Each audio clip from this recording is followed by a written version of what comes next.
I have a couple of them, two of them I'm making shorter though. All right, thanks everyone so much for coming today. We're about to get started, so we have people participating on Zoom and in real life. Thank you for being here. I'm Megan Houston. I'm with Palm Beach County's Office of Resilience and been with the county since 2018. Just really excited to be working on this project and coordinating and supporting other municipal work. I'm going to introduce my colleague, Ceci Coceres, who will give a little bit more context and insight into why we're excited to be here today before she'll turn it over to Tetra Tech with Georgia. Thank you.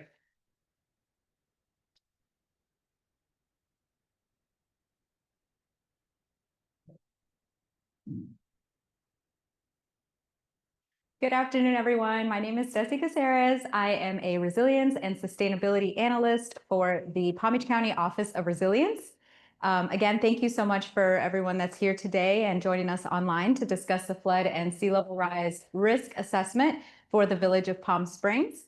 We sincerely appreciate you taking the time to join us and to share your insights on this critical project. Community engagement is a top priority for the Office of Resilience. Your participation is essential for two key reasons. First, it ensures our ability to keep you informed about the potential risks facing our county and the type of work that we're doing to address them. And second, and just as importantly, it allows us to learn directly from you about your community's specific needs, concerns, and priorities as they relate to flood and sea level rise resilience. So today we aim to give you an overview of the project's goals and learn more about what flooding risks you are currently experiencing and where your concerns are for the future. We're going to use this feedback to develop a flood and sea level rise risk assessment report, which will help us prioritize flood adaptation projects and make the village of Palm Springs eligible for flood adaptation funding from the state of Florida. Your local knowledge and perspectives are vital as we work to build a more resilient village of Palm Springs for the future.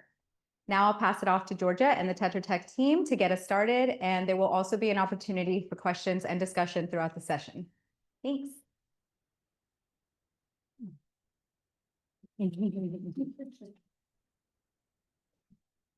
Hello, good afternoon, everyone. Thank you so much for attending today. My name is Georgia Vince. I'm with Tetra Tech, and I'm one of the project managers on this project. Today we'll talk a little bit about the team, about the project objectives. We want to ensure that we capture the local knowledge here and talk about some stakeholder outreach.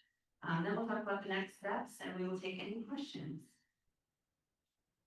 So on the team and with us here today is Erin Dee, PA. She's a local planner and attorney.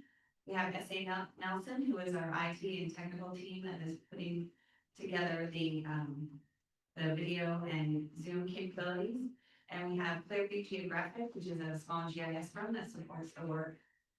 Again, Palm Beach County and Palm Springs have been a part of our steering committee on the project, and we look forward to their continued input as we progress. The main purpose of this project is to evaluate flood risk. And to do that, we will develop a cohesive strategy to identify the specific flooding vulnerabilities, assess those flooding hazards, and ensure we comply with state legislation. And then the intent is that we'd like to help guide the needs of the community today and in the future. This vulnerability assessment, as we develop it, will support the opportunity for the community to apply for additional grant funding for implementation projects. I'm going to turn it over to Garrett now to talk through some of the resilient Florida criteria. Oh, okay. I'm happy to be with you this afternoon. I'm going to talk a little bit about the requirements for these vulnerability assessments. The state of Florida initiated legislation in 2021 to help communities start preparing for the impacts of flooding and in particular sea level rise. That program since 2021 has put over $1.8 billion into the pockets of local communities, cities and counties across the state. To cities and counties. across the state, for flood resiliency and adaptation projects. Which is a nice chunk of change for communities to help, retrofit their infrastructure to deal with current and future flood risks. And so prior to that, the state's Department of Environmental Protection had initiated this granting program, but this legislation in 2021 helped put some parameters, because what was happening was that local communities were studying the vulnerabilities to flood risk, but people in Key West were using different parameters than people in Pensacola. And so the data that was coming out of these studies wasn't consistent across the state. So one of the things that the legislation did was make sure that we had consistent outcomes from these vulnerability assessments. For instance, we had to study the same flood projections and use the same sea level rise projections. So what these studies require us to do is look at current and future flood conditions, and I'll talk a little bit about what those types of flood risks are. But for this study, we have to look at not only what's happening today in the present day, but what's going to happen in 2050, 2080, and 2100. Because we do know, for instance, with rainfall, the extremes are going to be more extreme. We're going to have periods where we're going to have less rainfall and periods where we're going to have more rainfall, and we need to be able to plan our infrastructure accordingly. The South Florida Water Management District has worked with the U.S. Geological Survey to figure out what those future rainfall events look like. If you remember, I think it was last year, Fort Lauderdale Airport was shut down for 3 days with a 1 in 1,000 year rainfall event. That had a huge economic impact to that community. And so these types of rainfall events, a 1 in 1,000 year rainfall event, are not some freak, unpredictable event. Like, these events do happen. For instance, if you live on the coast, we know that during fall season, that's when the tides are the highest. So you'll see streets flooding, we call it sunny day flooding, and drainage systems that rely upon that capacity downstream to discharge become backed up, and we see more flooding in our communities. So we will collect information on the community's assets. Palm Springs, you are a dense community, you've got a lot of stuff. You've got a lot of roads, you've got buildings, you've got stormwater structures, water, wastewater facilities, and other private assets within the community, such as medical centers that need to be protected in these flood areas. And so I'll talk a little bit about what those assets are. And so what we do is we look at high priority areas where you have a lot of those community assets, but they are subject to either current or future flood risk at the same time. And those are the higher priorities that we want to start protecting, and looking at what assets are within them that we may need to adapt. And so we'll be back in front of you when we have a draft study to make sure that we have collected the right asset information and that the flooding impacts that we are projecting make sense. You are in your local community, after a rainfall event, certain intersections may flood, and we want to make sure that our modeling results align with what you know about your community flooding. And so, again, the legislation lays out the parameters of what we have to follow. It's kind of our guidebook to make sure that our vulnerability assessment is going to comply with the law and be accepted by the state. We have to use the same elevation data that everybody else is using. We have to look at least 2 planning horizons. And again, for this study, we're looking at 2050, 2080, but we also look at 2100, because certain infrastructure decisions like bridges last much longer than 20 years. And we want to make sure that we have that longer range projection about what that flood risk is. And then we have to look at certain types of flood risk scenarios. I'll talk a little bit about what those are as well. So if you're on the coast, we look at sea level rise, and that can also impact areas inland. If those drainage systems are trying to drain during a high tide event, you don't have that downstream capacity to discharge, so that can back up water further inland from those systems. And we also look at storm surge, primarily within this community, rainfall is probably gonna be the method of flooding that's gonna be most, impactful within the community. But even though it's not, we don't have wave action from storm surge, obviously during tropical storm events or hurricanes, that's something where we're gonna have higher levels of rainfall and wind at the same time. So those flood risks compound one another. So we could be looking at some of those relationships, for instance, with Lake Worth Drainage District or South Florida Water Management District structures, and how those systems are draining as well, and the interaction of those drainage systems. So we look at a range of flooding conditions for this vulnerability assessment. All of these are required for analysis by that state legislation. So this is just a quick map, because we've been working on this study also at the county level. And what this type of mapping shows us is where the areas are where we're gonna have higher water elevations during certain types of flooding events. So the legend to this map shows rainfall in a 2040 24-hour rainfall event. And it's it's a 24-hour rainfall event. The greens are the lower levels of flooding, where you have 0 to half a foot. Generally, when you start getting past a half a foot or a foot of flooding, that's when we start to become more concerned from an emergency operations standpoint, because that affects the ability of emergency vehicles to get down the road safely to help people. So once you start seeing those yellow, orange, and red areas, that's where you're gonna start to be more concerned about that flooding. And again, this is just 2040. We'll also be looking at a further out planning horizon, 2080 and 2100. So you wanna know where those color changes occur in this map series. And so we will, again, work with the staff for Palm Springs to make sure that these mapping outputs, or these mapping and modeling results, align with what you know about flooding in your systems. For instance, if you get complaint data from people, or certain intersections or certain roads are low and they tend to flood more frequently than other areas of the community, we want to know that information so we can double check that our modeling output and our modeling results make sense. And so I'm going to turn it back over to Georgia to continue the presentation. Thank you.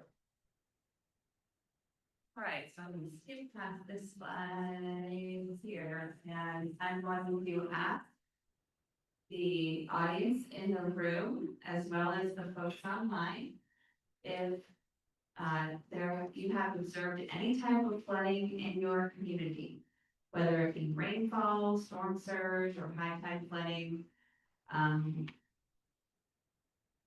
or maybe you haven't observed any significant flooding. Yes, sir.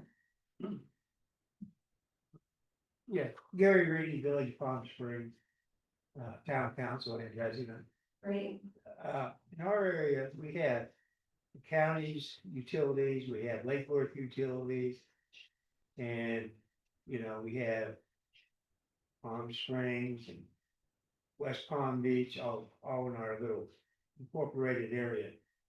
Now, the problem is that these Palm Springs were pretty well set, but if you go on the other side of Forest Hill, to the county, in that shopping center there, when it rained really hard there last week for that little bit of time, that whole shopping center was flooded.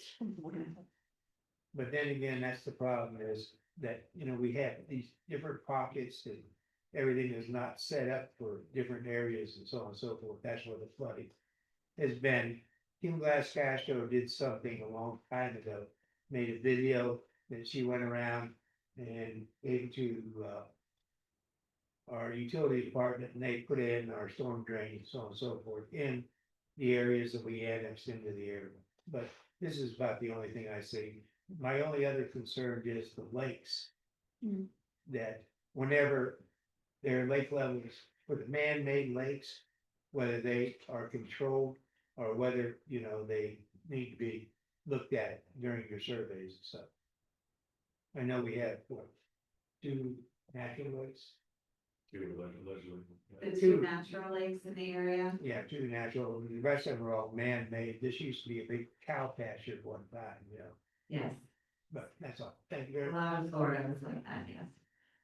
So thank you so much for that input. It's really important for us to have that information. So in summary, for the folks on the phone, we have two natural lakes here, and those are of concern. Oh, yeah. So the two natural lakes and then the stormwater ponds that are part of a managed system are less of a concern, for the region. But they being controlled by the homeowners association or Yeah, they're gonna be monitored. they are supposed to be maintained by the HOAs that, they received the authorization to build the developments for, so yes. And that is, often a problem where the HOA isn't doing the maintenance. Because it's an expense that they did. So, we have any comments online, folks online, if you want to enter anything into the chat about flooding that you observed in your community, that would be great. So, in the Florida statutes, the rule actually details the types of assets that we analyze for flooding risk. And those assets include transportation assets like roads and bridges, critical infrastructure like utilities and electrical infrastructure, critical community and emergency facilities that are like the police stations and the fire stations and shelters. And then we also are required to look at natural and cultural resources. So not just the gray infrastructure, but also the green. We also look at regionally significant assets. So if there's an asset within a community that may not be owned or maintained by the village of Palm Springs, we will incorporate those regionally significant assets in the event that we determine that they could use some retrofitting or are at risk of flooding.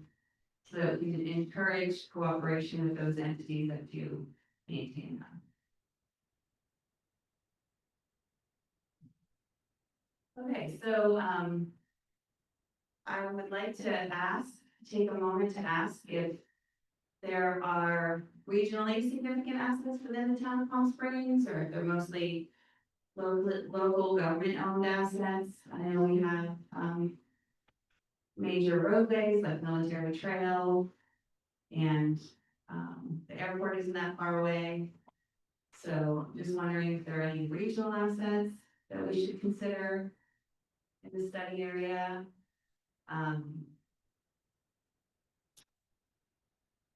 We will, yes, sir. Yes, another thing is, a lot of this infrastructure that we have in here, our city was incorporated in 1957. Some of it was put in by West Palm Beach, some of it by Lakeport for the water, sewer and stuff like that. And then some of it was put in by the county also before we were incorporated in different annexation areas like my street. One time I used to say, 25 years, I was one block out of Palm Springs. But do they also look at this kind of stuff for upgrades for infrastructure? Yes, so water and wastewater specifically, if that's what you're talking about, we certainly do include those assets within our analysis, yes. And even if it's not owned or maintained by the city of Palm Springs, we incorporate it into the report so you know what assets might be at risk, and then coordinate with the entity that does own or maintain that.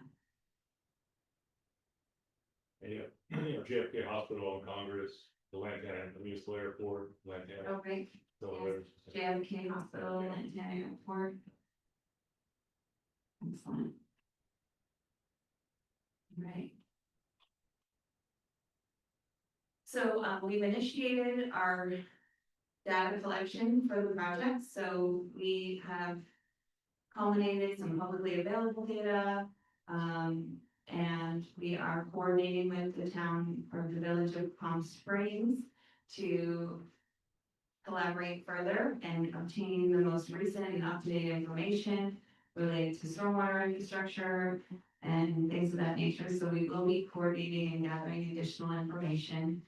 Once we have all the data collected for the village, we will then initiate the flood analysis, analyzing all the different scenarios that Aaron explained and how those assets are impacted or could be impacted in the future by those different flood scenarios. We'll determine which assets are sensitive to those flooding scenarios. Some things are a higher priority because they're either more critical or they'll be impacted sooner.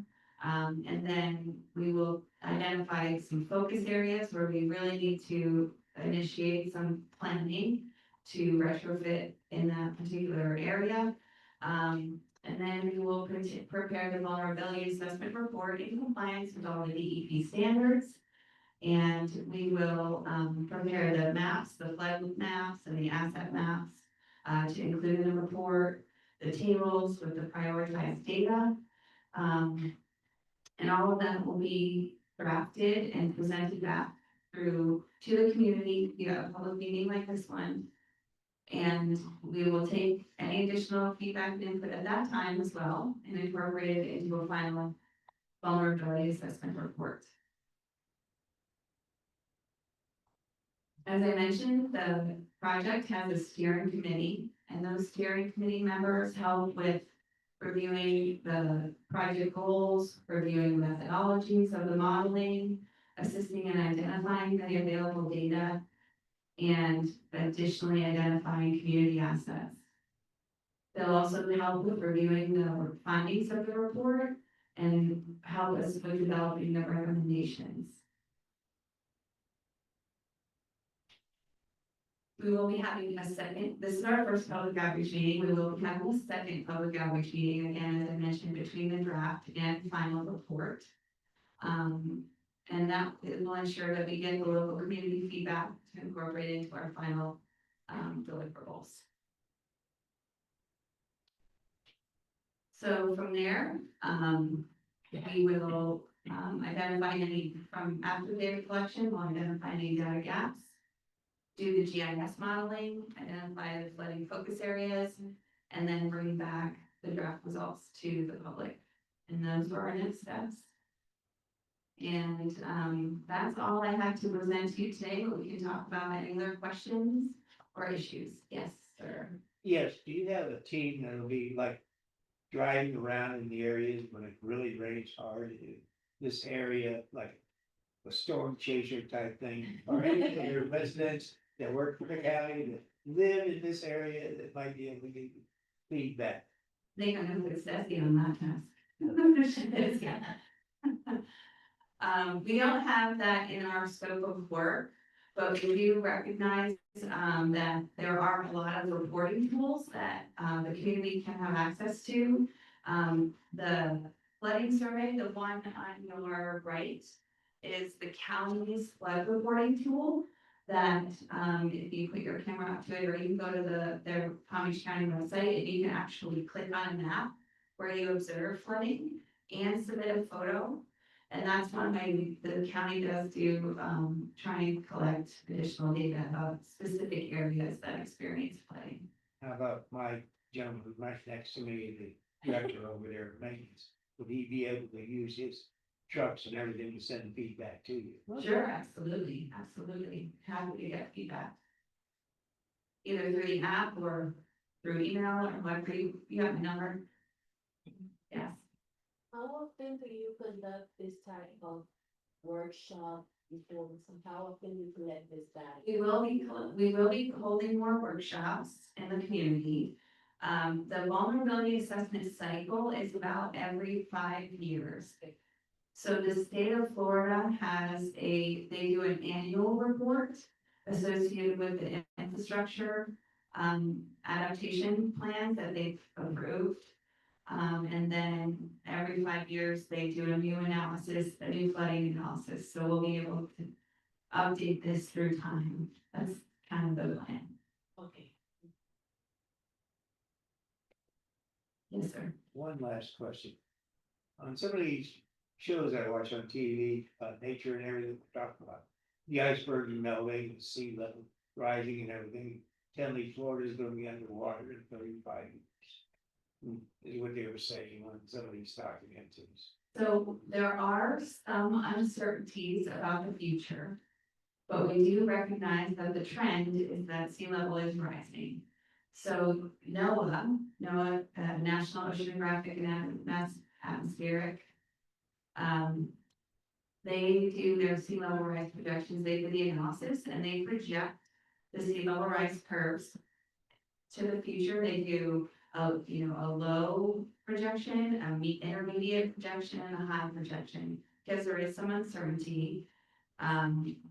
And so that's the data that we use to incorporate into the vulnerability assessment report itself. And you take it also to get guides. Yes, absolutely. We do a tidal analysis about how often tides come up and how high and how often we get king tides.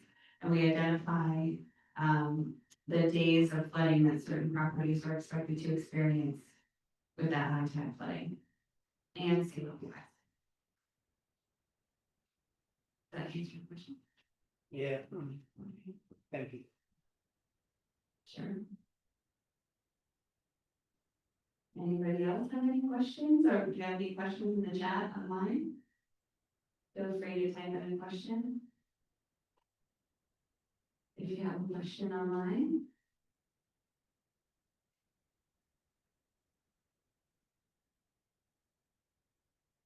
All right, hearing none, I think we can end the presentation here, and we'll stick around if folks here in the room have any additional questions that you'd like to ask us. Thank you so much for coming and calling in, and we'll be back with you all soon. Thank you. Appreciate it. You can go. At the Wilshire. See if I don't see you, sorry. See you, Davis. Pretty good.